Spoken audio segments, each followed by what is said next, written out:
Dommage que ce satané Covid m'empêche de vous serrer dans mes bras. J'aurais aucune crainte. Si quelqu'un qui a le virus me touche, c'est le virus qui meurt. Alors ce matin, nous allons voir ensemble ce que signifie marcher par l'Esprit. Je voudrais commencer par vous lire juste un verset dans l'épître de Paul aux Galates. Parce que c'est l'apôtre Paul qui a reçu la révélation. Ce n'est pas Pierre, ni Jean, ni les autres, ils ont reçu d'autres révélations. Mais marcher par l'Esprit, c'est Paul qui a reçu. Donc dans l'épître aux Galates, il dit, au chapitre 5, et au verset 16, Galates 5, 16, Paul dit, je dis donc, marchez selon l'Esprit, et vous n'accomplirez pas les désirs de la chair. C'est tout simple. Si vous marchez par l'Esprit, la chair ne peut pas vous contrôler. Mais vous voyez que la chair, elle a des désirs contraires à ceux de l'Esprit. Elle a des pensées, la chair, contraires aux pensées de l'Esprit. La chair a des volontés contraires aux volontés de l'Esprit. Regardez dans l'Épître, vous tournez quelques pages, Épître aux Éphésiens, chapitre 2.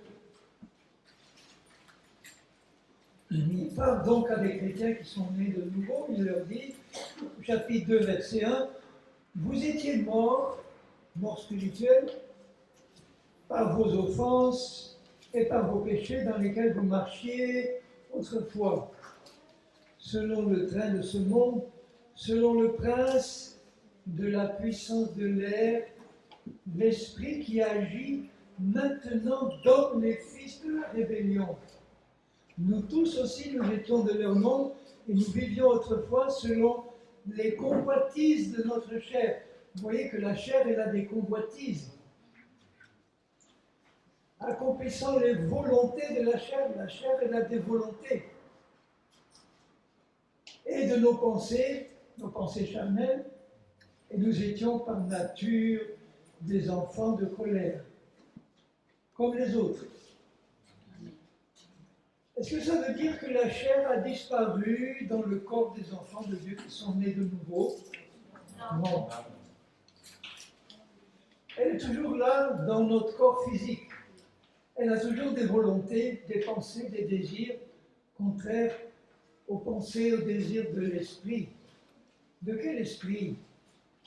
De l'esprit de Dieu, mais aussi de notre esprit nouveau, régénéré. N'oubliez pas que nous sommes tous composés de trois parties, l'esprit, l'âme et le corps.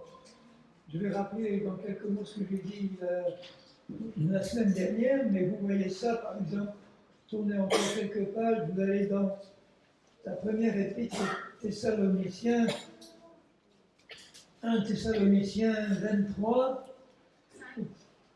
oui, 1 Thessaloniciens 5, 23, j'ai une épouse qui me surveille de près.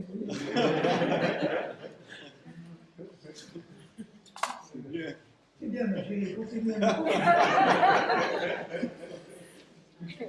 1 Thessaloniciens 5, 23, que le Dieu de paix vous sanctifie lui-même tout entier, et que tout votre être, il dit l'esprit, l'âme et le corps, voilà les trois parties, soit conservé irrépréhensible, irréprochable lors de l'avènement de notre Seigneur. Ça sera terminé juste au moment de l'enlèvement.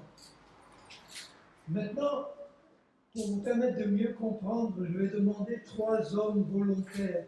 Vite, vite, 3 hommes volontaires. Respectez les distances. Mettez-vous à 1 mètre l'un de l'autre devant moi. Allez, 3 hommes. Voilà. Alors le premier ici, le deuxième là, le troisième là. Tournez-vous tous les 3 vers la fenêtre. Voilà. Donc vous avez ici, le premier à votre gauche, c'est le corps, celui du milieu, c'est l'âme, et celui-là, à votre droite, c'est l'esprit. Ça tombe bien, il est en tout temps.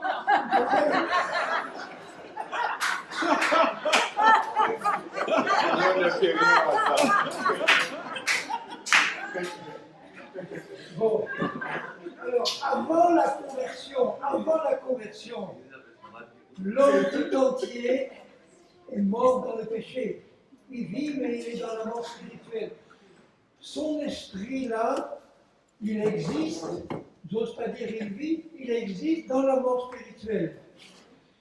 L'âme, c'est la personnalité consciente. Normalement, la plupart des hommes ne savent pas qu'ils ont un esprit. Ils sont conscients d'eux-mêmes. L'âme, c'est la conscience de soi, la conscience des autres, du monde. Le corps, tout le monde sait ce que c'est. Dans le corps habite une puissance qui s'appelle la chair. La chair, ce n'est pas la même chose que le corps physique. Le corps physique, en grec, corps, ça veut dire la viande. Ça, c'est la viande physique. Et dans le corps physique habite cet esprit qui agit dans les fils de la rébellion. La chair qui a des pensées, des désirs, des émotions qui sont celles de Satan. Les pensées de l'homme qui n'est pas converti, ce sont les pensées de Satan.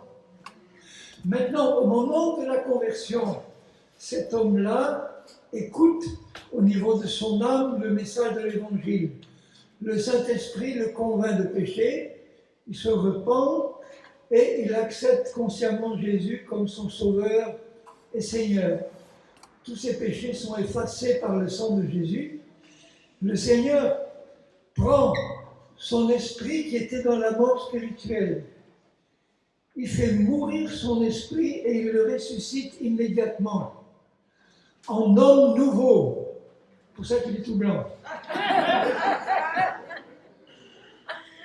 L'homme ancien passe par la mort.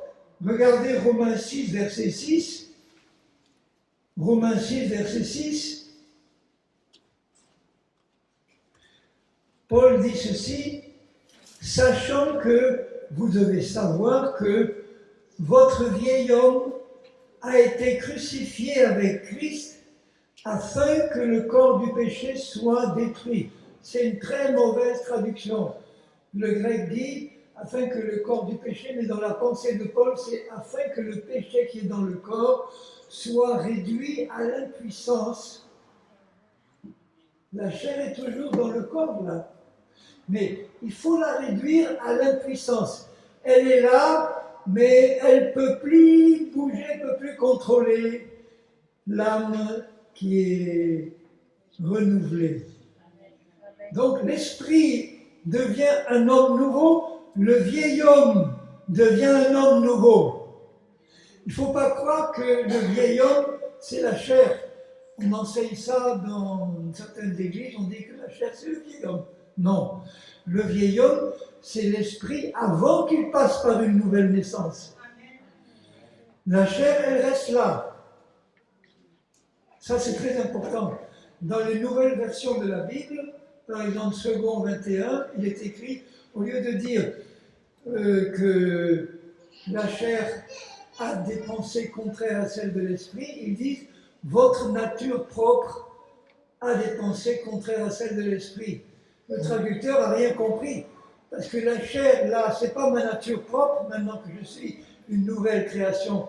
Ma nature propre, ma vraie nature, c'est mon esprit régénéré. Maintenant, il faut que l'âme, là, elle soit renouvelée dans ses pensées, dans ses raisonnements, pour que l'âme sache qu'elle est, dans sa vraie nature, un esprit nouveau.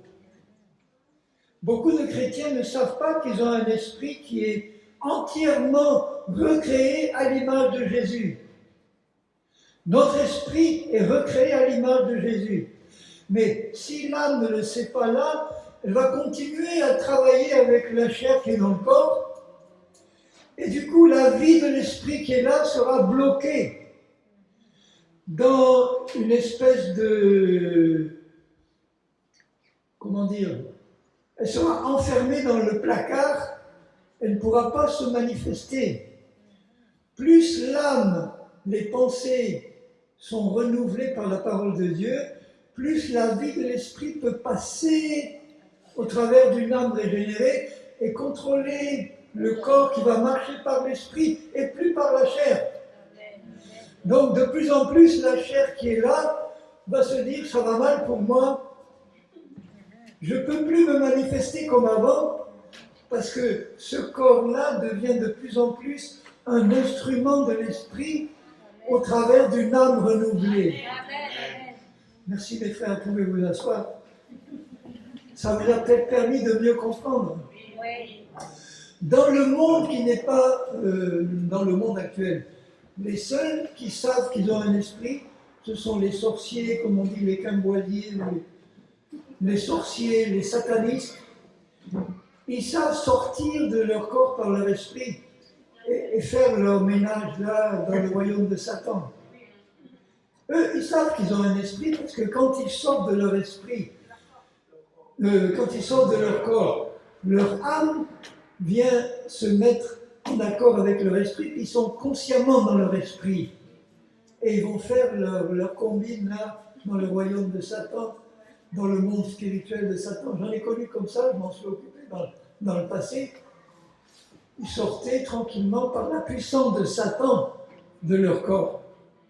Quand l'apôtre Jean est transporté en esprit dans le ciel, Dieu lui a pris son esprit et Jean s'est retrouvé consciemment dans son esprit, dans le ciel, où il voyait ce qui se passait, il entendait. Vous voyez que votre esprit, il a des oreilles, il a des yeux, il a des bras, des jambes. C'est une personne entière. Le jour où je me suis converti, je n'ai pas su que mon esprit avait été recréé en esprit nouveau. Je ne savais pas. Je l'ai appris en lisant la Bible après.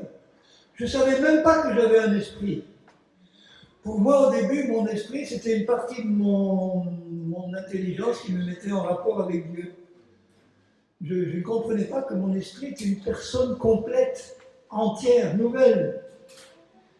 Et que c'était cet esprit-là qui était ma vraie personne, ma vraie nature. Je vous ai lu quelques versets, mais j'aimerais les relire parce que ça vous permet de comprendre quelle est la qualité de l'homme ou de la femme nouvelle que vous êtes dans l'esprit régénéré, par exemple, dans Éphésiens, au chapitre 4 et au verset 24. Je l'ai lu la semaine, je l'ai lu déjà, mais je le relis parce que c'est important. Le verset de Éphésiens 4, 24 vous donne une définition de la qualité de l'homme nouveau, de l'esprit régénéré. Il dit, revêtez-vous de l'homme nouveau. Revêtez-vous de l'homme nouveau, créé selon Dieu, créé à l'image de Dieu, dans une justice et une sainteté que produit la vérité. Quand est-ce que mon homme est devenu nouveau? Quand est-ce que mon esprit a été recréé? Au moment où je me suis converti. Quand Dieu a fait passer mon esprit par une nouvelle naissance. Et il l'a recréé semblable à Jésus, en sainteté et en justice. Vous retrouvez ça dans 2 Corinthiens 5, au verset 21, où il dit que celui qui n'a pas connu le péché, Jésus, il est devenu péché dans son corps sur la croix, afin que nous devenions justice de Dieu en Christ. Quelle est la partie de mon être qui est justice de Dieu en Christ? Mon esprit. Mon âme, quand elle n'est pas renouvelée, elle est encore mélangée dans des choses impures. Parce que mes pensées ne sont pas encore entièrement en accord avec la pensée de l'esprit. Mon esprit n'a que des pensées pures, parce qu'il est semblable à Jésus. Est-ce que vous savez que mon esprit ne peut même pas pécher? Je vais vous montrer où c'est écrit. Dans la première épître de Jean, on passe souvent sur des versets qu'on lit 10 fois, 100 fois, et on ne comprend pas on ne comprend pas ce qui est écrit.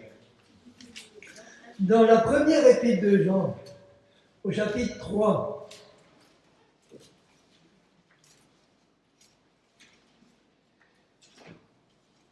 et au verset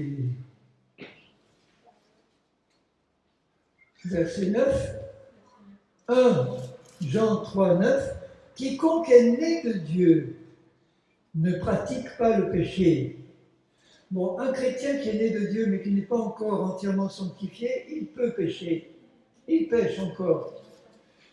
Il ne pratique pas au sens, il ne reste pas en permanence dans le péché sans se repentir. Nous devons nous repentir dès que nous péchons pour bénéficier en permanence du sang de Jésus. Mais là, on peut comprendre, mais quand il ajoute « et il ne peut pécher », il ne peut pas pécher parce que la semence de Dieu demeure en lui. Moi, quand j'ai eu ça, les premières fois que j'ai eu ça, je dis, mais je ne comprends pas, Seigneur, moi, je sais que je suis né de nouveau, mais il m'arrive encore de pécher.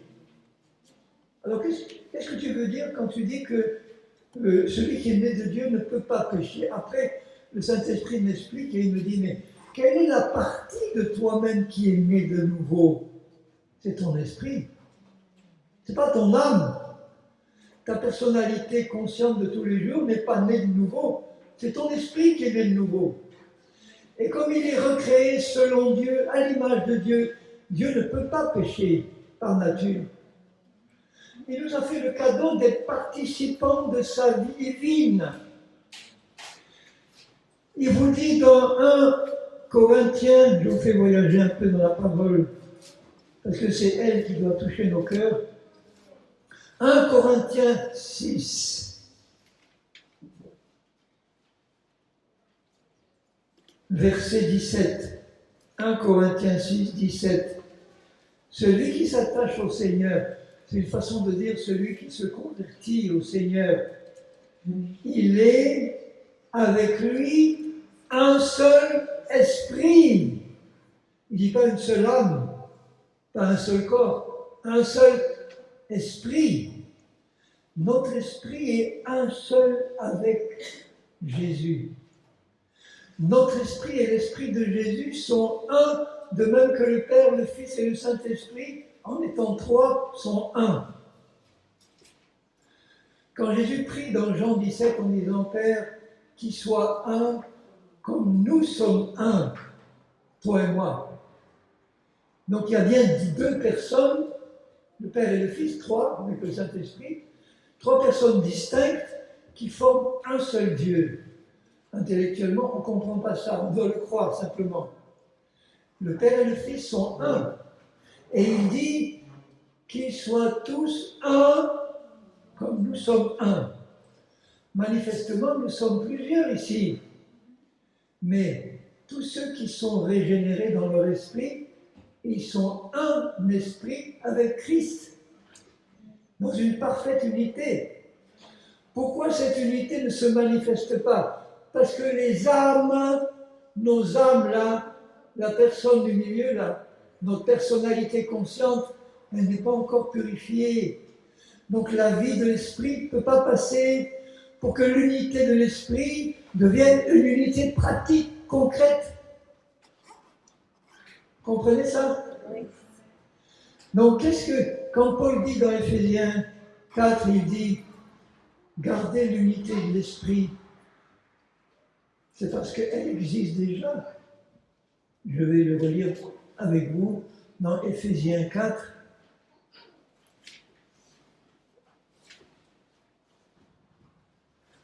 Au verset 3, vous efforçant de conserver l'unité de l'esprit par le lien de la paix.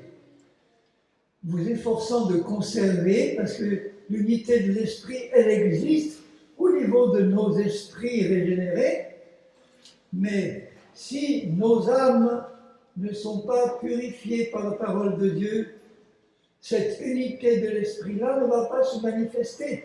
C'est pourquoi il y a toutes ces divisions dans l'Église de Christ.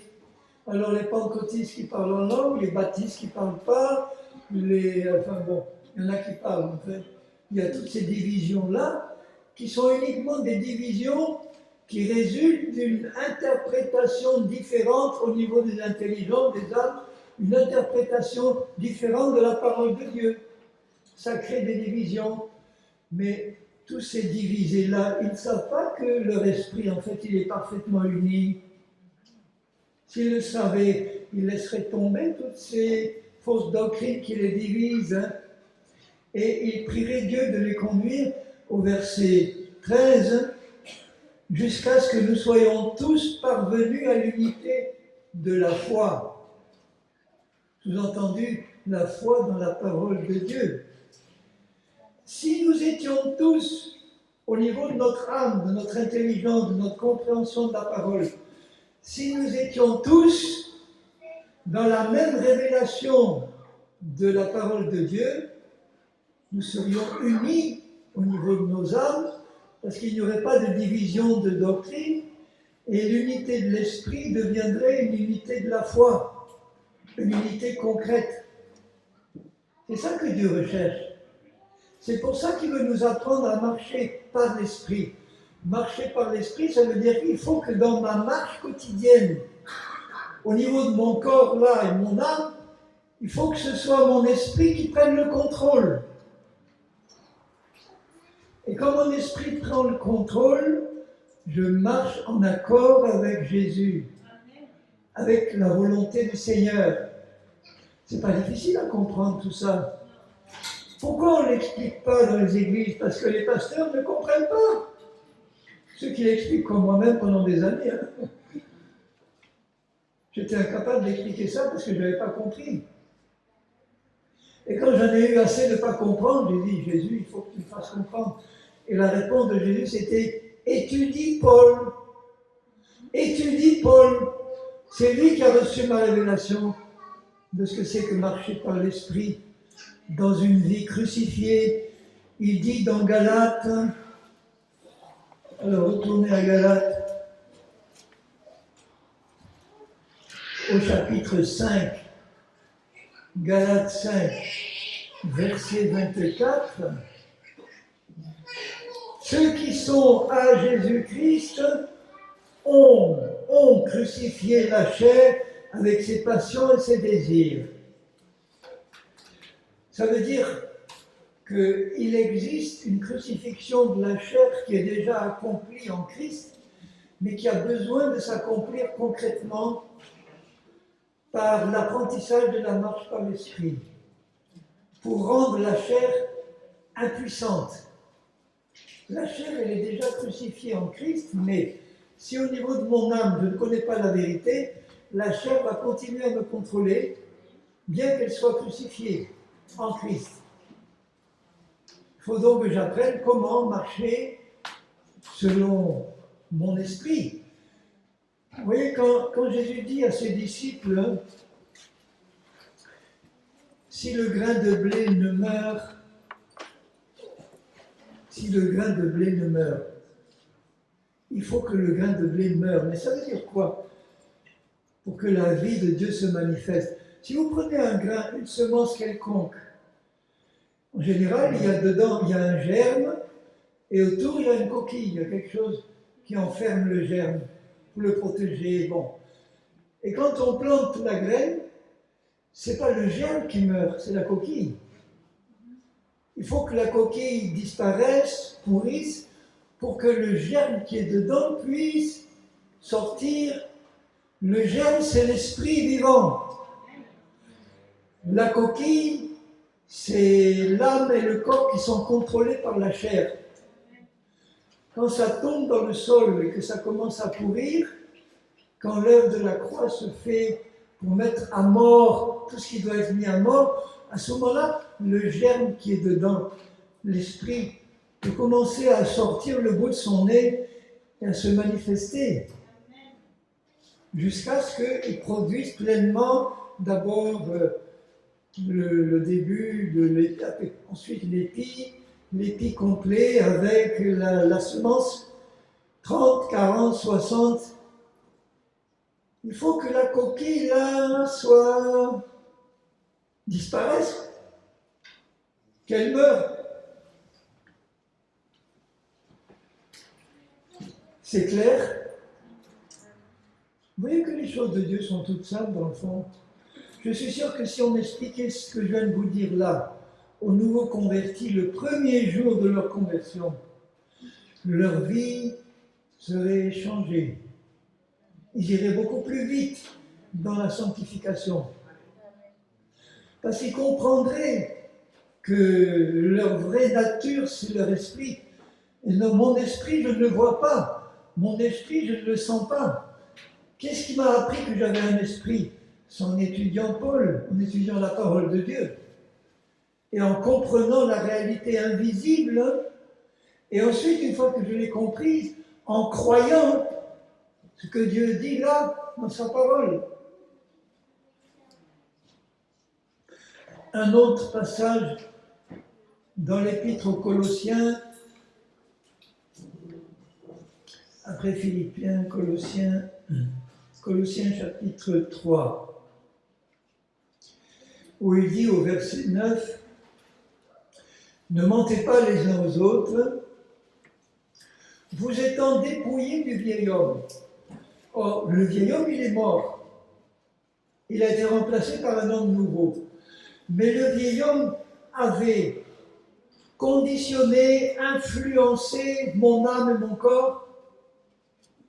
Et même si le vieil homme est mort et transformé en homme nouveau, la chair qui est dans mon corps essaye de continuer à faire vivre le vieil homme qui est pourtant mort, parce qu'en fait, la chair et le vieil homme ont la même nature, celle de Satan. Le vieil homme est mort, la chair qui est rusée, qui est là dans mon corps, elle va continuer à me contrôler pour me faire croire que le vieil homme est encore vivant.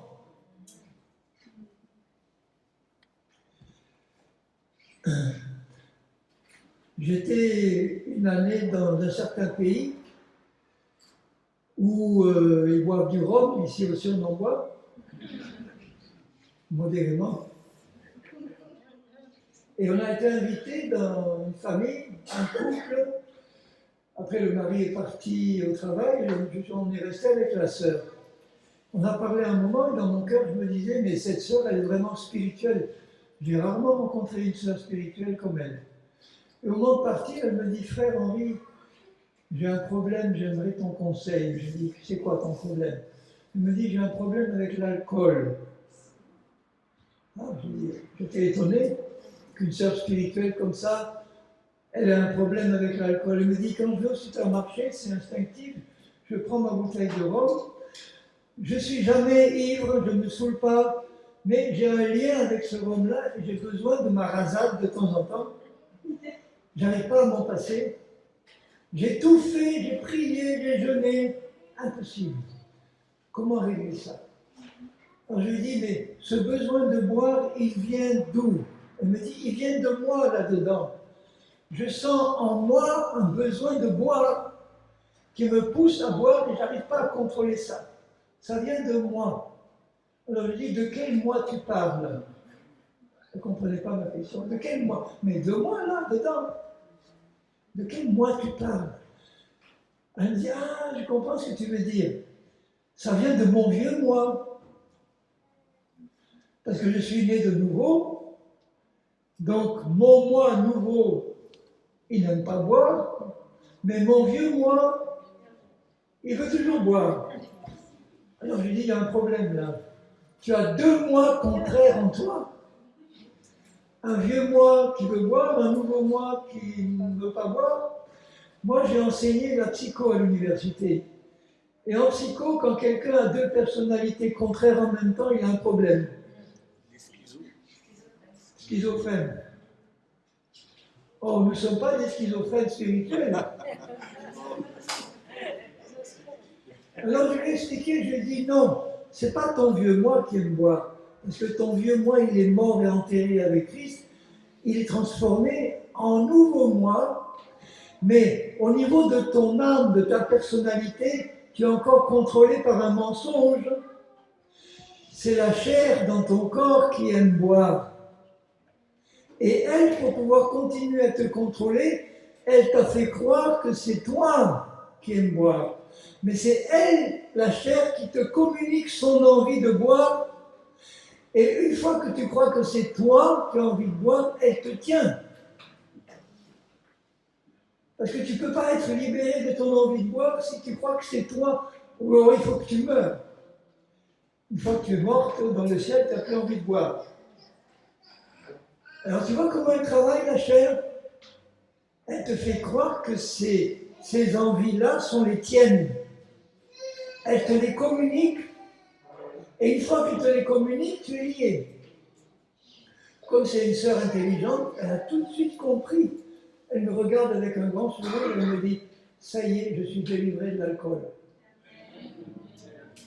Pas eu besoin de chasser un démon d'alcool, de faire tout ce bazar-là. Parce qu'elle a compris.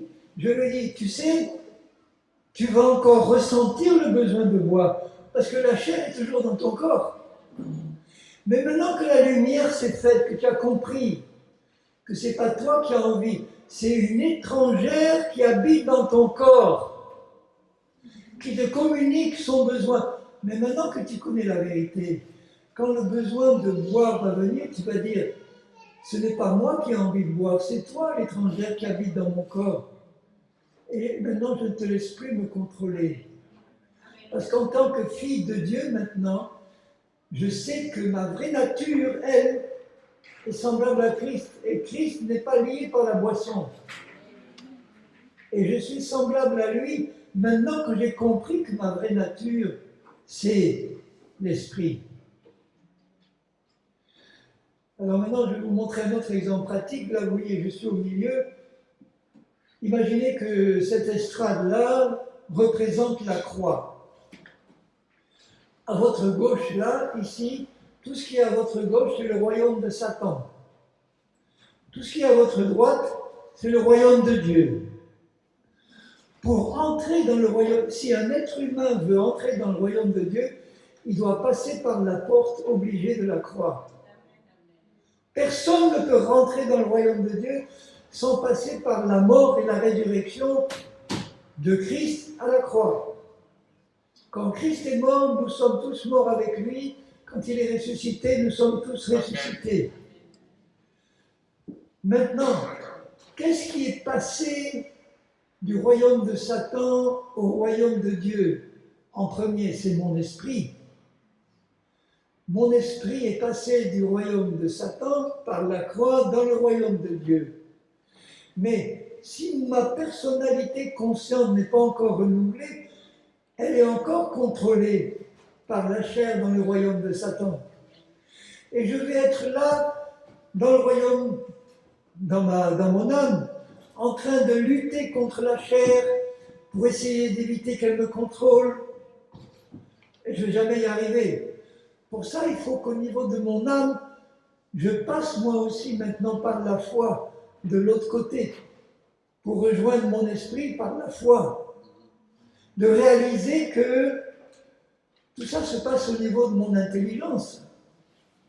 Parce que c'est bête d'avoir mon esprit dans le royaume de Dieu et mon âme encore contrôlée par Satan parce qu'elle n'a pas encore été renouvelée par la parole de Dieu.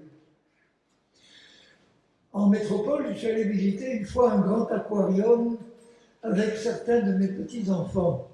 Et il y avait l'un de mes petits-enfants, il doit avoir 4 ou 5 ans. Et dans cet aquarium, il y a un grand tunnel en verre qui traverse le grand aquarium des requins.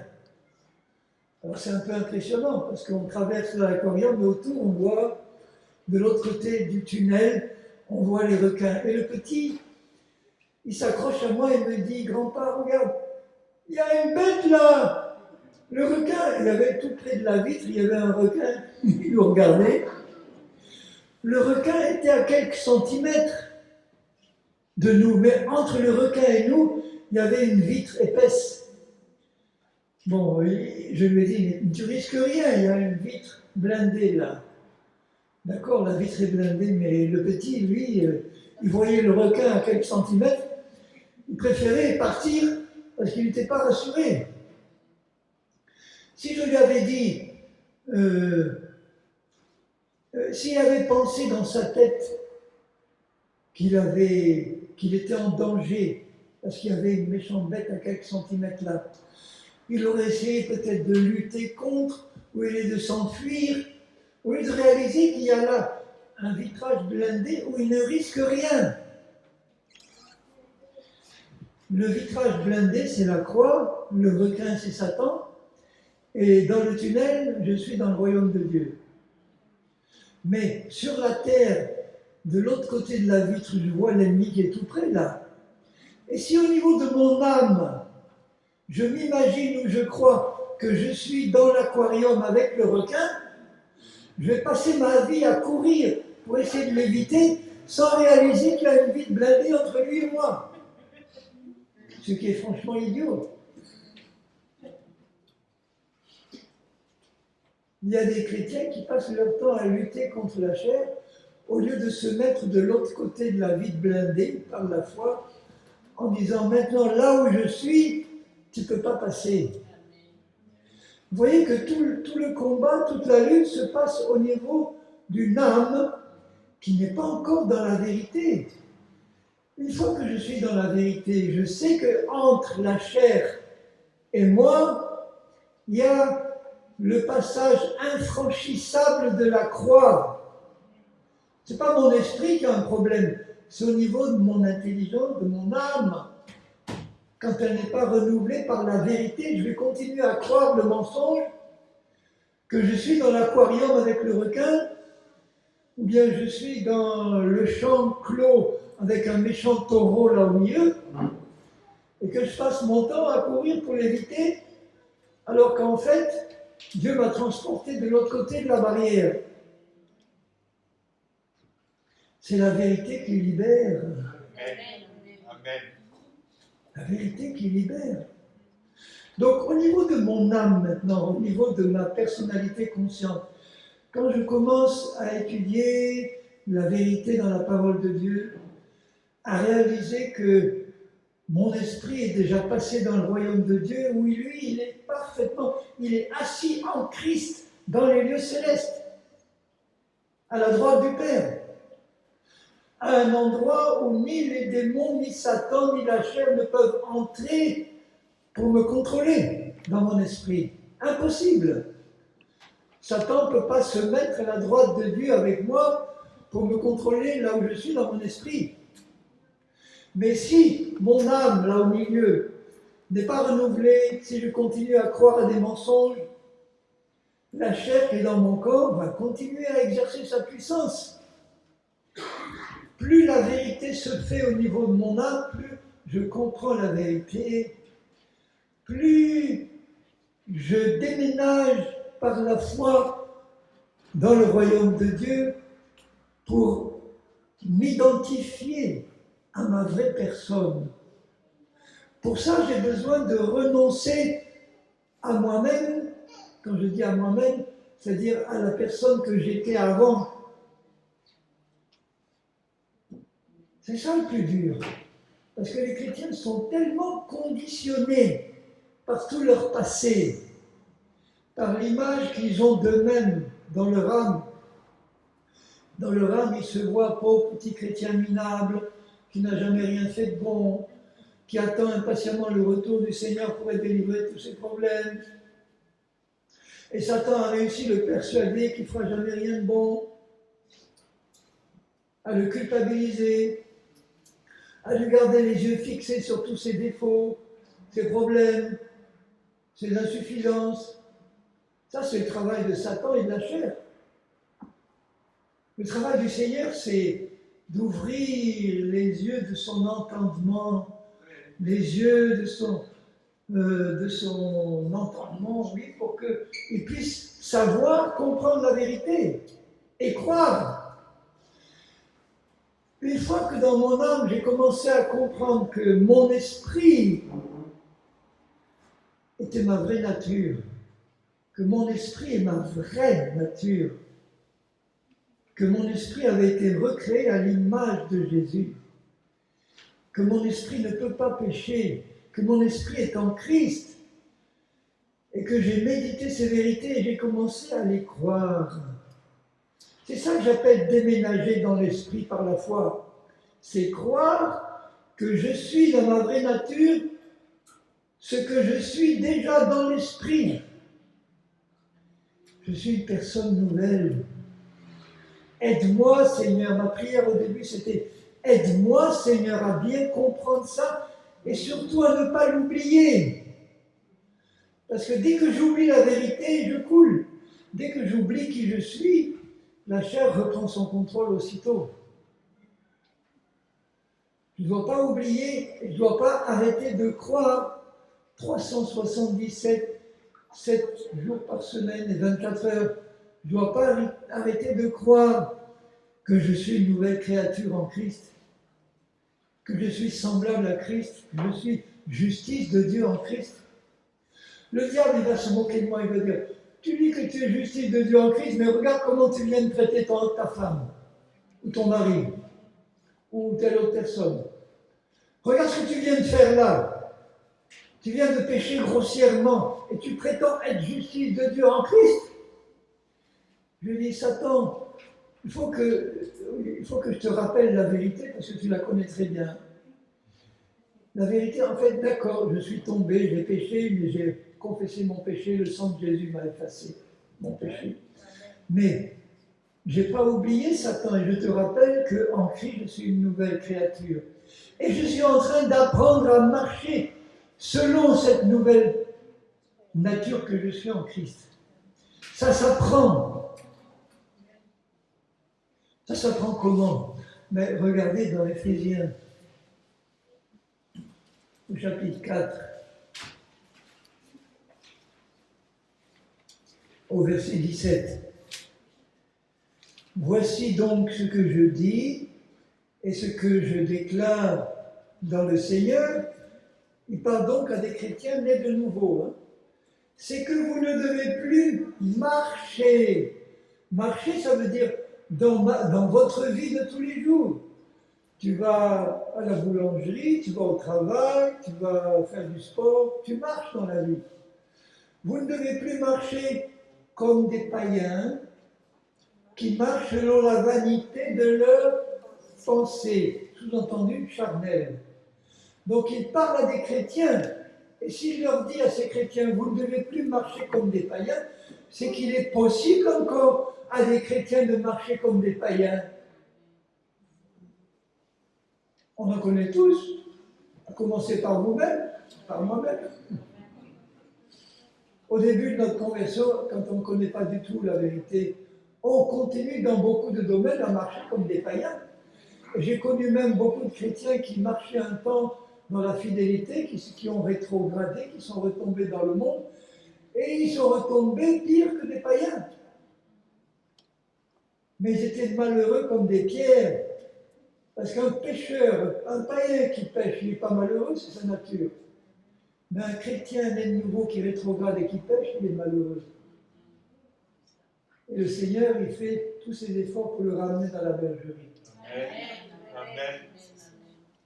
Donc vous voyez, qui marchent selon la vanité de leurs pensées. Un chrétien, dans ses pensées, dans son âme, qui n'est pas encore renouvelé, qui a encore des pensées vaines, c'est-à-dire les pensées du monde, les pensées de Satan.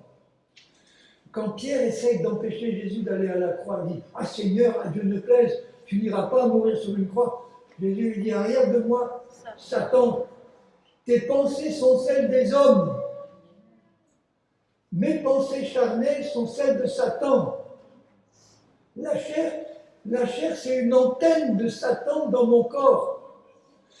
C'est comme si vous avez là une antenne avec un fil invisible qui est relié à Satan, et lui, sur sa table là, comme le piano que tu as là, sur sa table, lui, il manipule les touches, ça passe par la chair, et la chair me contrôle.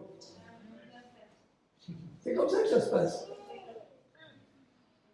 Donc, vous voyez, si mes pensées ne sont plus des pensées vaines, mais qu'elles commencent à être les pensées de Dieu et de sa parole, que je les reçois et que je remplace mes pensées vaines par les vraies pensées de Dieu, là, mon intelligence va être renouvelée, mon esprit va être soulagé et il va pouvoir commencer à se manifester. Ils ont l'intelligence obscurcie. Est-ce qu'un chrétien peut avoir son intelligence obscurcie? Mais oui, s'il ne connaît pas encore la vérité. À cause de l'ignorance qui est en eux, est-ce qu'un chrétien peut être ignorant de la vérité? Mais oui, il est quand même né de nouveau. S'il meurt sans vivre consciemment dans un péché non confessé, s'il meurt, il va au paradis. Il est né de nouveau. Mais malheureusement, il aura une vie qui ne reflètera pas la gloire de Dieu parce que ses pensées ne sont pas renouvelées. Il passe son temps à pécher, à se repentir, à pécher, à se repentir. Ce n'est pas le but de Dieu pour notre vie, ça.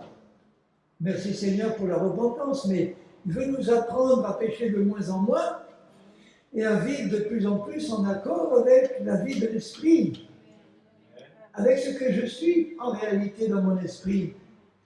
À cause de l'ignorance qui est en eux, à cause de l'endurcissement de son cœur. Le cœur s'endurcit par la séduction du péché. Ayant perdu tout sentiment, ils se sont livrés à la dissolution. Il parle des païens, mais ça peut arriver à des chrétiens. Pour commettre toute espèce d'impureté jointe à la cupidité. Mais, voilà donc mais vous là, les Éphésiens, vous les chrétiens en Christ, ce n'est pas ainsi que vous avez appris Christ. Comment j'apprends Christ au niveau de mon âme quand je médite la parole, au sens où, quand je cherche à connaître la vérité, pour que mes pensées ne soient plus les pensées vaines et qu'elles deviennent les pensées de Christ. Mon esprit a toutes les pensées de Christ, mais au niveau de mon âme, de mon intelligence, ce n'est pas encore le cas. Et ça ne se fait pas tout seul.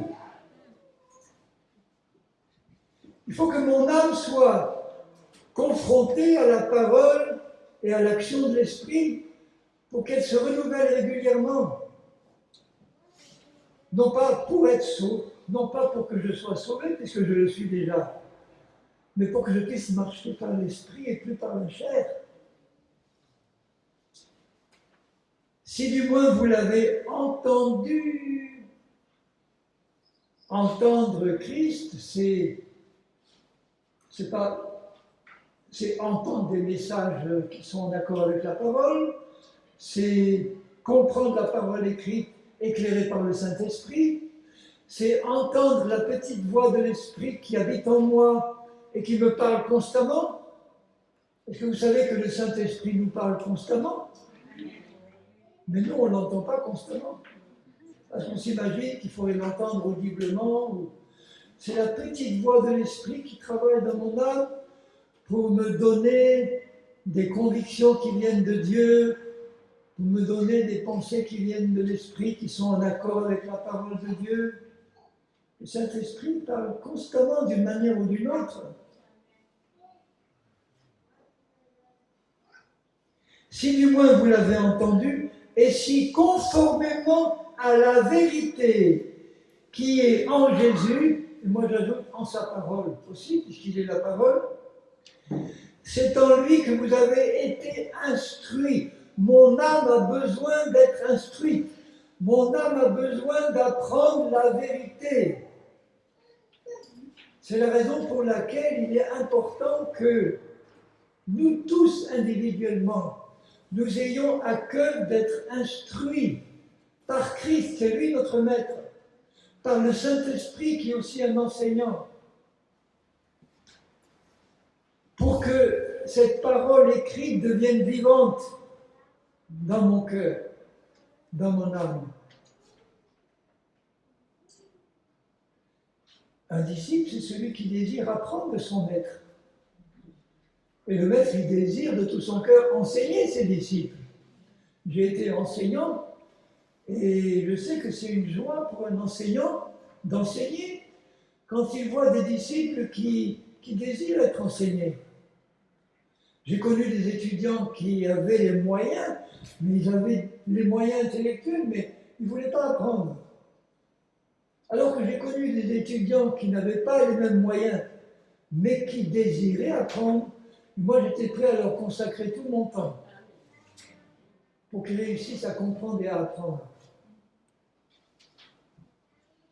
Et le Seigneur, lui, il est puissant pour nous rendre intelligents, pour comprendre sa parole. Hein. J'ai connu des chrétiens diplômés de l'université qui étaient des ânes spirituels.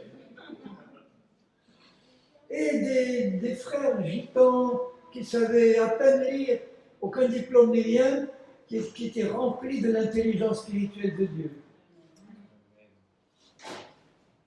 Alors, si du moins vous l'avez entendu, et si conformément à la vérité qui est en Jésus, c'est en lui que vous avez été instruits. Alors, il dit, vous devez être instruits à faire 3 choses, toutes simples. La première, instruit à faire quoi? À vous dépouiller, eu égard à votre vie passée, du vieil homme. Là encore une fois, il faut comprendre ce que ça veut dire. Le vieil homme, il est mort. Mais la chair essaie de le ressusciter. En fait, c'est la chair qui prend la forme du vieil homme pour me faire croire qu'il est encore vivant. Il faut qu'au niveau de mon âme, je sois dépouillé de tout ce que le vieil homme avait mis là-dedans. Dans mon âme, que la chair utilise encore pour me contrôler. Des pensées, des raisonnements, des certitudes qui sont des mensonges et qui ont besoin d'être rasés, des forteresses, comme il dit dans 2 Corinthiens 10, qu'il faut renverser les forteresses, les raisonnements qui s'opposent à la connaissance de Dieu. Les faux raisonnements, les fausses pensées que le vieil homme et la chair avaient construits dans mon âme. Et puisque j'y suis, eh bien, allons lire dans 2 Corinthiens 10 ce qu'il dit là. Après, on reviendra dans Éphésiens 4. 2 Corinthiens 10. En général, quand je parle là-dessus, c'est un séminaire d'1 semaine. Et là, je concentre ça en 1h30. Mais quand même, en étant aussi clair que possible, je peux vous faire comprendre l'essentiel. Donc dans 2 Corinthiens 10, il dit, au verset 3, « Si nous marchons dans la chair », là, la chair, ça veut dire dans le corps physique. Nous ne combattons pas selon la chair, c'est-à-dire selon la puissance de péché qui est dans le corps physique. Car les armes avec lesquelles nous combattons, on combat contre Satan, ne sont pas charnelles, mais elles sont puissantes. Les armes spirituelles, c'est la parole de Dieu, c'est la prière, c'est l'Esprit de Dieu. Les armes sont puissantes, pourquoi? Par la vertu de Dieu, pour renverser des forteresses.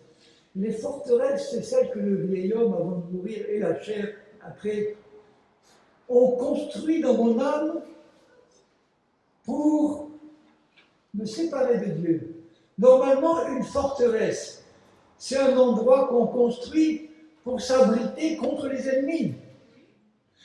Alors que là, Satan, dans sa ruse, il a construit en moi des forteresses pour que je vienne m'y installer avec lui en me faisant croire que Dieu est mon ennemi. Ça, c'est les ruses suprêmes de l'ennemi. Il présente Dieu d'une telle manière que, sans le dire, il va me faire croire finalement que Dieu est mon ennemi. Et que lui, Satan, c'est mon ami. Ces forteresses-là, ce n'est pas la tour forte de Dieu dans laquelle je me réfugie. C'est des forteresses que Satan a construites pour venir, lui, s'installer avec moi dedans pour me garder sous son contrôle. Alors, il dit que ces forteresses-là, il faut les raser, les renverser. Et ces forteresses, c'est quoi? Nous renversons les raisonnements faux, les doctrines fausses que Satan et la chair ont patiemment construit dans mon âme pour me couper de la vie de Christ, de la vie spirituelle. Un chrétien qui est enseigné avec des fausses doctrines, il ne se rend pas compte que l'ennemi construit dans son âme des forteresses où Satan vient de s'installer. Avec moi. Et quand la vérité arrive, ces forteresses-là sont rasées et Satan est mis à nu. Il doit s'enfuir.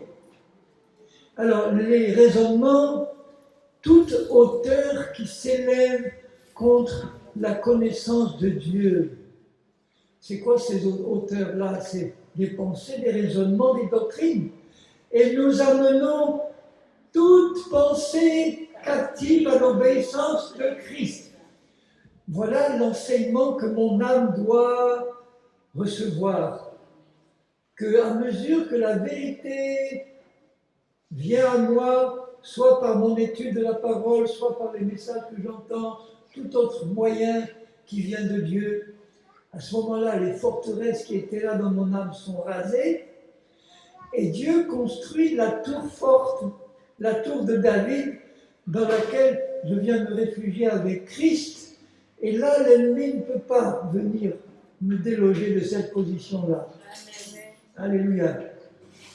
Mais amener toute pensée captive à l'obéissance de Christ, il faut que j'apprenne à le faire, ça, avec l'aide de Jésus.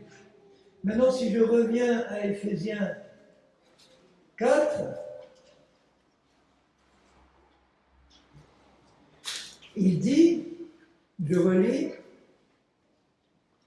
vous avez au verset 21, si du moins vous l'avez entendu et si conformément à la vérité qui est en Jésus, c'est en lui que vous avez été instruits à vous dépouiller, eu égard à votre vie passée, du vieil homme qui se corrompt par les convoitises trompeuses, c'est faire ce travail de raser les forteresses que le vieil homme avait construites dans mon âme et les remplacer par la vérité de toutes les pensées pour que maintenant ce ne soit que la pensée de Christ qui me contrôle. Je dois apprendre, chaque fois qu'une pensée me vient, ou pour toutes les pensées que je peux avoir, je dois apprendre à réaliser si cette pensée est conforme à la pensée de Dieu, à la parole de Dieu, à rejeter, à rendre captive ou à détruire les pensées qui ne viennent pas de Dieu, et à ne recevoir que les pensées qui viennent de Christ. Certains pourraient penser, oh oui, mais c'est pénible comme travail ça. Il faut que j'examine toutes mes pensées. Il faut que tu examines, comme je le disais hier soir, tout ce que tu laisses entrer dans ton cœur, tout ce que tu crois doit être la parole de Dieu pure. Mais quand c'est Christ qui est ton maître, c'est lui ton enseignant avec le Saint-Esprit, c'est lui qui va piloter tout ça. Normalement, un étudiant qui est bien disposé, son maître a déjà tout préparé. Il a préparé le programme, il a préparé les progressions, il a préparé chaque leçon, il a préparé tous les exercices par lesquels tu dois passer. Tu te laisses conduire par ton maître. C'est quand même pas l'élève qui fait tout le travail du maître. Le maître a déjà tout préparé d'avance. Ma femme, elle est enseignante aussi. Je ne vous raconte pas le temps qu'elle passe à préparer ses cours. Dans les moindres détails. C'est pénible comme travail pour l'enseignant. Après, une fois que l'élève arrive, s'il est bien disposé, aujourd'hui on va faire ça, aujourd'hui il y a ça comme exercice, aujourd'hui il y a ça. Quels sont les exercices pratiques que le Seigneur prépare pour moi? C'est les circonstances de la vie qui se présentent. Le Seigneur, là, il me fait rencontrer un frère insupportable. Il m'était insupportable parce que j'étais charnel. Et maintenant, il va m'apprendre à le supporter. Souvent, je cite cet exemple qui m'est propre. Avant ma conversion, j'étais un homme très patient. Je me croyais très patient. Et après ma conversion, j'ai dit au Seigneur, bon, maintenant, c'est bon, Seigneur, tu vois, cette partie de mon caractère que j'avais avant, tu n'as pas besoin de la changer, je suis déjà patient. On va s'occuper d'autre chose. Mais cette patience-là que j'avais avant, ce n'était pas la patience de Christ. C'était une patience humaine, limitée. Et pour que je comprenne ça, qu'est-ce qu'il a fait le Seigneur? Il a mis à côté de moi un frère insupportable. Et ma belle patience, j'ai compris qu'elle avait des limites. Où j'ai fini par dire, Seigneur, j'ai compris, ok. Je laisse tomber cette patience humaine et je laisse entrer en moi ta patience à toi. Oh, combien Dieu est patient avec nous. Combien il a été et il est patient avec moi. Merci Seigneur. C'est ça, apprendre Christ. Je suis avec lui et c'est lui le maître et c'est lui qui a le programme de l'apprentissage. Il sait quelle doit être la progression. On n'apprend pas à un élève de maternelle le programme de l'université. C'est idiot. On le fait passer par des étapes qui correspondent à son niveau. Christ, il fait pareil avec nous. Il ne va pas traiter de la même manière celui qui a 40 ans d'expérience avec le Seigneur que le tout jeune converti qui vient de se convertir. Mais on peut faire confiance au bon maître. Donc, je continue à lire. Premièrement, apprendre à vous dépouiller de tout ce que le vieil homme avait mis en vous. Ensuite, il dit 2, à être renouvelé dans l'esprit de votre intelligence. J'ai eu du mal à comprendre ça, il a fallu que je demande à Jésus. Pourquoi tu ne dis pas simplement à être renouvelé dans votre intelligence? À être renouvelé dans l'esprit de votre intelligence. Après, il m'a expliqué ce que ça veut dire.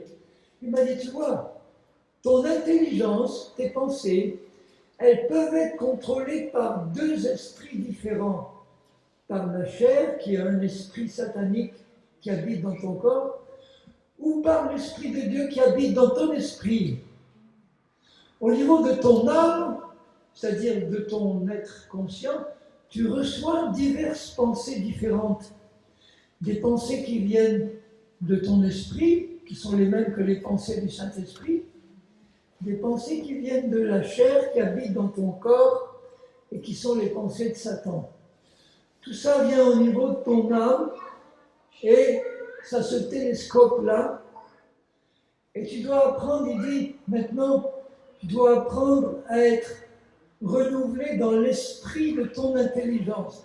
Ça veut dire que si ton intelligence, elle est branchée sur la chair, tu vas recevoir en permanence des pensées de la chair. Tu vas déconnecter ton intelligence et tu vas la brancher sur un nouvel esprit qui est ton esprit régénéré ou le Saint-Esprit. Tu vas apprendre à déconnecter ton intelligence de tout ce qui vient de la chair. Il le fait en m'éclairant sur la vérité. Plus je suis éclairé sur la vérité, la chair, elle est mensonge. Plus je vais reconnaître rapidement ce qui vient de la chair.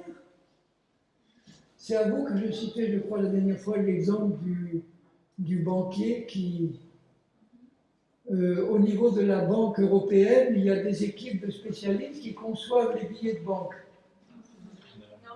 Non? Oui. Oui, bon, je redis l'exemple parce que c'est facile à comprendre. Bon, le spécialiste qui a conçu le vrai billet, qui a passé des mois à graver tous les détails, il connaît parfaitement les vrais billets. Quand on lui présente un faux billet, il reconnaît tout de suite. Mais si vous présentez un faux billet à quelqu'un dans la rue qui ne connaît pas, il sera facilement trompé parce qu'il ne connaît pas le vrai billet. Plus vous connaissez le vrai billet, la parole de Dieu, plus vous savez reconnaître les mensonges de l'ennemi rapidement. Donc ce n'est pas la peine de faire des séminaires où on va présenter à la population 1500 exemples de faux billets, en leur disant vous allez passer du temps à étudier les faux billets pour pouvoir reconnaître facilement, c'est idiot. Étudiez le vrai billet. Et là, vous pouvez reconnaître les faux rapidement. Donc c'est ça, être renouvelé dans l'esprit de votre intelligence. Et enfin, troisième, apprenez à revêtir l'homme nouveau, créé selon Dieu dans une justice et une sainteté que produit la vérité. Pour apprendre à revêtir l'homme nouveau, il faut d'abord expliquer que j'ai un homme nouveau là, dans le placard. Que je suis plutôt un homme nouveau dans le placard. Dans le placard de la chair. Il ne faut pas qu'il reste enfermé dans son placard, cet homme nouveau-là. Parce qu'un chrétien qui marche par la chair, Jésus qui est dans son esprit, il est paralysé, Jésus ne peut pas se manifester. Parce que l'âme au milieu n'est pas renouvelée.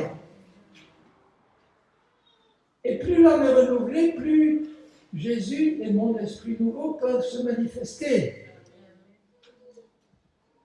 Maintenant, dans la pratique, là, si je dis, comme Jésus l'a dit à ses disciples un jour, si vous voulez me suivre, il faut que vous renonciez à vous-même et que vous vous chargiez de la croix, de votre croix tous les jours. Je suis sûr qu'ils n'ont rien compris.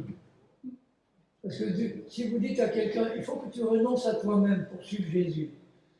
Bon, si vous lui dites, il faut que tu renonces à ta fortune, il va comprendre. Toute ma fortune, il faut que je la donne à Jésus. Il faut que tu renonces à ça et à ça, à ton travail, bon, je vais comprendre. Mais renonce à toi-même. Ça veut dire quoi, renoncer à moi-même? Il y en a qui disent, il faut que tu diminues, mais diminue jusqu'où? Jusqu'à ce que tu disparaisses complètement. Alors moi, je ne comprenais pas, mais si je disparais complètement, qu'est-ce que je deviens?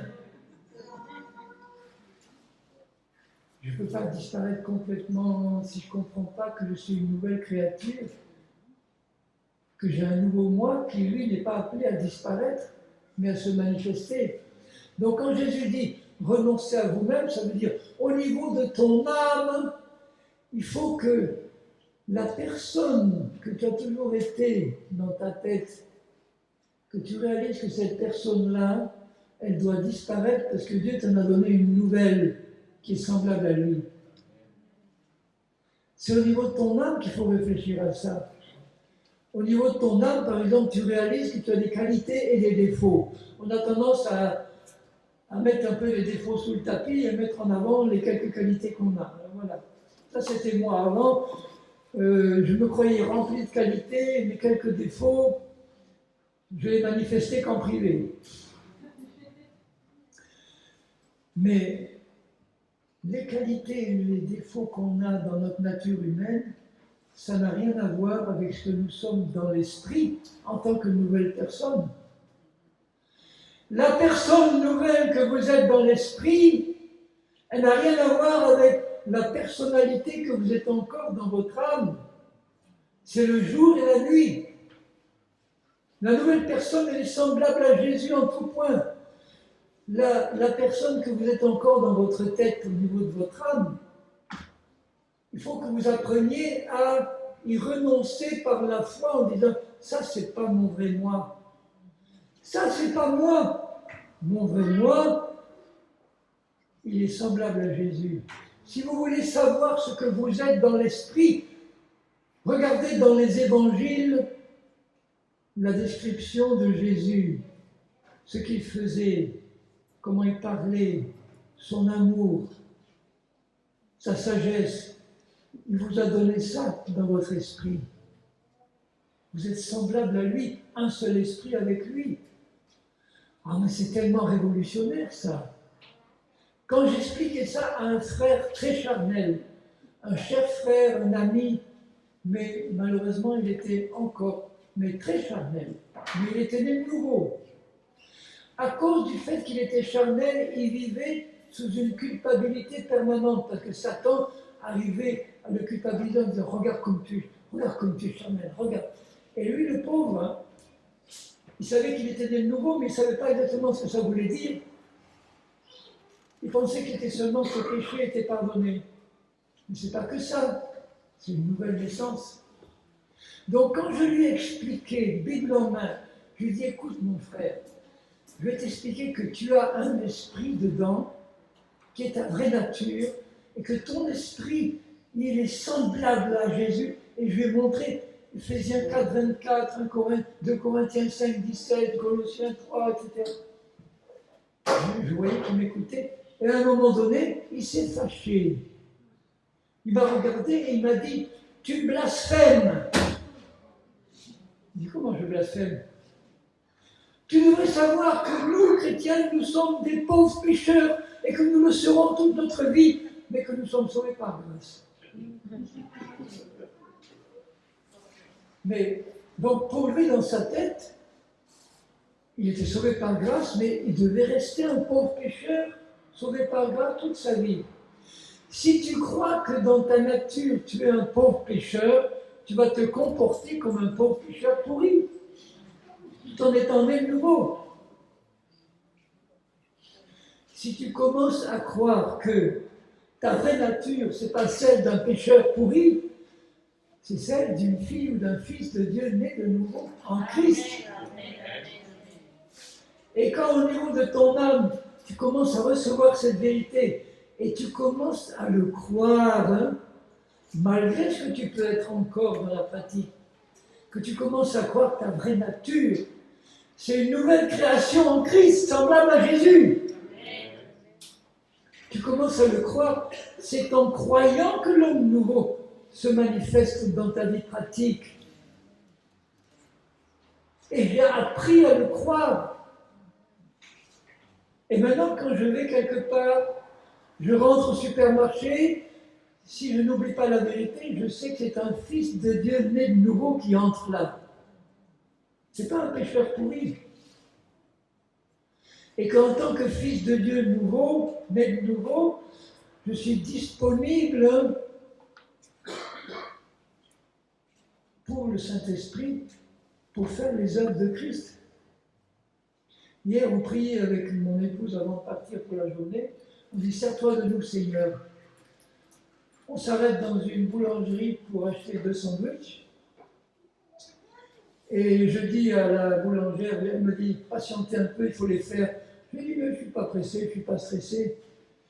Elle me dit « Oui, de toute façon, bon, on va tous au même endroit. Hein. » Alors je lui dis « Non, non, madame, on ne va pas tous au même endroit. Il y en a qui vont au paradis, d'autres en enfer. » Elle m'a dit « Oui, je dis, vous savez comment il faut aller, vous pouvez aller au paradis? Vous demandez pardon à Jésus pour vos péchés, vous croyez en lui, il vous amène direct au paradis. On a quand même, on a fait des choses mauvaises dans la vie, on a fait des choses, sous-entendu, qui méritent un jugement. Il dit non, non, Jésus a tout payé. Et puis on lui laisse un petit traité, que ma femme a toujours un petit traité, pour qu'elle le lira. Et elle sera sauvée. Donc, vous voyez, je répète, il dit, dépouillez-vous du vieil homme. 2, soyez transformés dans l'esprit de votre intelligence. 3, revêtez-vous de l'homme nouveau. Mais, sachez bien une chose, pour me dépouiller du vieil homme, il faut d'abord que je sache que je suis un homme nouveau. Sinon, je ne pourrais pas me dépouiller du vieil homme. Si je vous disais simplement, dépouillez-vous de tout ce que le vieil homme a fait dans votre vie, vous essaieriez de manière légaliste et religieuse de vous dépouiller de tels défauts, d'enlever telle chose qui ne va pas. Et ça ne serait jamais fini, et ce n'est pas comme ça qu'il faut faire. Donc je commencerai par vous expliquer qui est l'homme nouveau, c'est vous, en tant que nouvelle créature. Et là, vous allez commencer à comprendre comment vous dépouiller du vieil homme, ou de ses restes. Je prends un exemple concret qui va vous faire mieux comprendre. Imaginez un couple, l'homme et la femme, et ils n'ont pas beaucoup de moyens, juste de quoi vivre. Donc la femme, elle n'a pas des habits très, très chics. Un jour, il se promène, il passe devant un magasin de vêtements féminins, et la femme voit là une belle robe, elle dit à son mari, ah, si on avait les moyens, j'aimerais bien avoir cette robe-là. Et puis il rentre. Alors le mari qui aime sa femme, Il dit, je vais faire plaisir à ma femme, je vais, avec les quelques économies qu'on a, il arrive à avoir les moyens d'acheter cette robe-là à sa femme. Et il lui fait une surprise. Il va lui-même dans le magasin de vêtements féminins, il faut déjà du courage. Il va acheter la nouvelle robe à sa femme et il la met dans le placard de la chambre à coucher. Et puis ensuite, il appelle sa femme et il lui dit, écoute chérie, j'en ai assez de te voir avec tes vieux vêtements-là, enlève-les et change-les. Qu'est-ce qu'elle va lui dire? Je n'ai pas les moyens. J'ai que ça à me mettre. Alors là, d'un geste généreux, il ouvre le placard et lui dit, voilà ma chérie, regarde. Oh, la robe que je voulais, que tu as un mari merveilleux. Qu'est-ce qu'elle va faire là? Tout de suite, elle va prendre cette robe, elle va enlever ses vieux vêtements et elle va mettre la nouvelle parce que maintenant, elle sait qu'elle a une nouvelle robe. Il n'aura même pas besoin de lui dire, il faut que tu fasses un effort pour enlever tes vieux vêtements. Elle va le faire parce qu'elle sait qu'elle en a un. Donc, si vous savez que vous êtes une personne nouvelle en Christ et que le Seigneur ouvre la vérité devant vous en vous disant « Regarde qui tu es vraiment. Regarde la personne nouvelle que j'ai créée. C'est toi. » Tu ne vas pas tarder à te considérer comme lui dit que tu es, au lieu de continuer à croire que tu es un vieux chrétien pourri. Ou un jeune chrétien pourri. Vous voyez que ça devient facile à ce moment-là. C'est pour ça que quand je fais des séminaires sur la marche par l'esprit, je passe beaucoup de temps à expliquer la nouvelle naissance, à expliquer la différence entre l'âme et l'esprit, à expliquer ce que nous sommes dans l'esprit. Et plus ça devient clair dans l'intelligence de ceux qui m'écoutent, plus je vois le regard briller en disant « J'ai envie maintenant de me revêtir de nouvel homme. » Et comment t'en revêtir? Simplement en croyant que tu es la personne que Jésus dit que tu es. La nouvelle personne que Jésus dit que tu es. Pour qu'elle se manifeste, elle ne peut pas se manifester si au niveau de ton âme, tu ne crois pas que tu es cette personne-là. Jésus a dit à Marthe et à Marie devant le tombeau de Lazare, « Crois et tu verras la gloire de Dieu. » Crois que tu es la personne nouvelle, semblable à Jésus que tu es, et tu vas te comporter de cette manière-là, de la manière que tu crois, tes paroles et tes actes vont être semblables à ce que tu es parce que tu le crois, sans le voir encore, avant de le voir encore. Si tu attends de voir le nouvel homme se manifester tout seul, tu attendras toute ta vie. Si tu commences à croire maintenant que tu es la nouvelle personne, qui est ta vraie personne, tu vas la voir se manifester. Mais il ne faut pas le croire comme ça 5 minutes, et puis après tu vas dans ta vie de tous les jours et tu oublies. Là, la chair te recontrôle aussitôt. Il faut le croire dans le cœur et ne pas l'oublier. J'ai passé beaucoup de temps à méditer les épîtres de Paul, Romains, Éphésiens, Colossiens, Philippiens, où il explique. Et la méthode de Dieu, moi en tant qu'enseignant, j'avais ma méthode 1, 2, 3, 4, c'était logique, c'était clair. La méthode de Dieu, c'est éparpillé dans sa parole pour qu'on se laisse guider par l'Esprit, pour qu'il fasse ressortir les diamants là qui concernent la définition de l'Esprit. Et quand je dis au Seigneur, Seigneur, éclaire-moi sur la vérité, son Esprit va me conduire dans sa parole. Il va me montrer quelle est la grandeur et la puissance de l'œuvre de Christ. Parce que quand il est mort, il a fait mourir toute la vieille création. Mais elle n'est pas encore recréée entièrement, la nouvelle. il commence par mon esprit. Et ensuite, il veut travailler avec moi au niveau de mon âme pour m'enseigner la vérité, pour m'apprendre à marcher par la foi en sa parole, avant de voir même les choses qu'il a annoncées. Il me demande de les croire. Et en les croyant, je les vois se manifester. Toute seule. Si je fais un effort pour marcher par l'esprit, ce n'est pas encore la vraie marche par l'esprit. Parce que quand je m'identifie à ce que je suis, que je le crois, je crois que dans ta grâce, tu as fait de moi une personne nouvelle, semblable à toi. Et je le crois parce que ce n'est pas moi qui l'ai fabriqué par mes efforts, par mes jeûnes, par mes prières, par mes études. C'est toi qui l'as créée toute complète en moi déjà. Mais moi, je n'ai qu'à croire, et en croyant, je vois la vie de Dieu se manifester naturellement, sans effort. C'est ça qui est merveilleux. Le chrétien qui apprend à marcher par l'esprit, il apprend à marcher dans le repos de l'esprit, dans le repos de la foi. Hébreux 4. Il est réservé un repos de Dieu pour ceux qui marchent par la foi en sa parole. Il nous fait entrer dans les œuvres qu'il a préparées lui-même pour nous. Pas de besoin de faire des efforts pour accomplir ces œuvres. Pierre dit qu'on a besoin de faire des efforts pour ajouter à la foi l'amour fraternel, etc. Ça veut dire qu'on a besoin de faire des efforts pour garder notre cœur fixé sur le Seigneur et sur sa parole. Simplement, avoir dans mon cœur là, en réponse à l'amour de Jésus pour moi, parce qu'il m'a aimé le premier.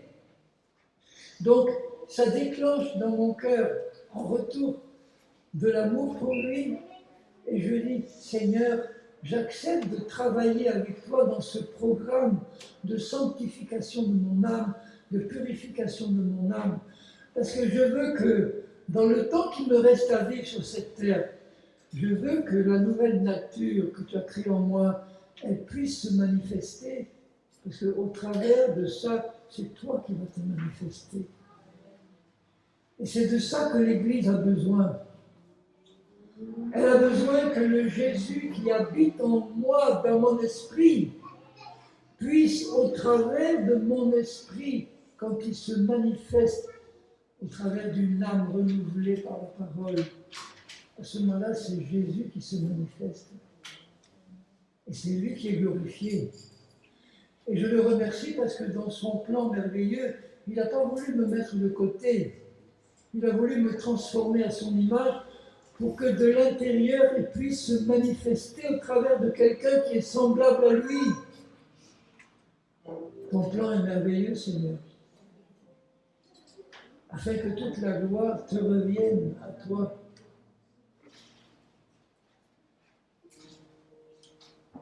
Je sens que le Saint-Esprit me dit en moi, c'est bon, laisse-les avec cette vérité-là. Je continuerai mon œuvre en eux. Alléluia, merci Seigneur. Alléluia. Et j'ai confiance dans le Seigneur qui m'a donné la capacité d'expliquer clairement les choses. Et je crois que vous avez tous compris. Et que vous allez tous maintenant commencer pratiquement à apprendre à marcher par l'Esprit. Il vous suffit de croire que vous êtes une nouvelle créature semblable à Jésus. Vous ne la verrez pas se manifester tout de suite, quoique ça peut être fait rapidement si vous croyez vraiment. Je citerai juste en terminant un exemple que j'ai vécu, avant qu'on se sépare, que quand j'étais dans un pays d'Amérique du Sud, le Paraguay, j'ai été invité par un apôtre qui avait un ministère apostolique avec des résurrections de morts, des guérisons. Il me dit, qu'est-ce que tu viens prêcher chez nous? Moi, je viens prêcher la croix. La marche par l'esprit, il me dit, mais nous aussi on prêche la croix. Viens prêcher ça dans mon église. Je te donne le temps que tu veux. 1h30, en fait, ça a suffi comme là. Et je vois ce frère-là au deuxième rang, je le revois encore. C'est un missionnaire chilien au Paraguay. avec le type indien des Andes, cheveux noirs, bleu noir. Il me regarde sans sourire pendant que je parle. J'aurais pu penser que le message ne passait pas. À la fin du message, je vois le frère courir vers moi, les larmes dans les yeux. Pleurer. Il me dit, frère, j'ai 40 ans de vie chrétienne. J'ai 5 ans de séminaire de théologie aux États-Unis. C'est la première fois de ma vie que j'entends ce message-là. Et il me dit, aujourd'hui, je suis né de nouveau. Amen. Alors je lui dis non, c'est comme une nouvelle naissance, mais tu ne vas pas me faire croire que tu es né de nouveau aujourd'hui. Je te dis que je suis né de nouveau. C'était un homme qui était très légaliste. Ça passe ou ça casse. Il terrorisait sa famille avec son légalisme. Son fils aîné, qui avait 17 ans, qui commençait à prêcher, me disait en privé, quand je voyais papa rentrer avec ce visage-là, on allait se réfugier au fond du jardin.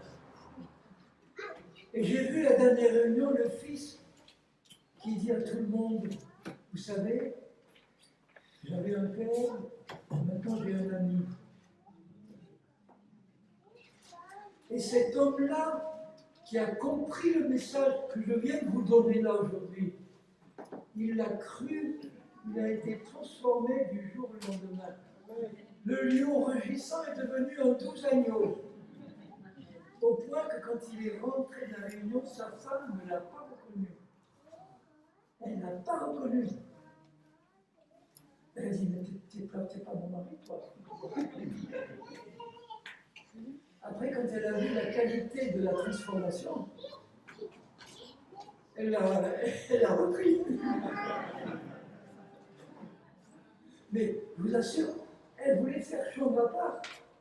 Parce qu'il était tellement méconnaissable qu'il y avait maintenant la douceur de la tendresse de Christ qui sortait. Alors qu'avant, c'était la dureté du légalisme religieux. Mais vous vous rendez compte que j'ai passé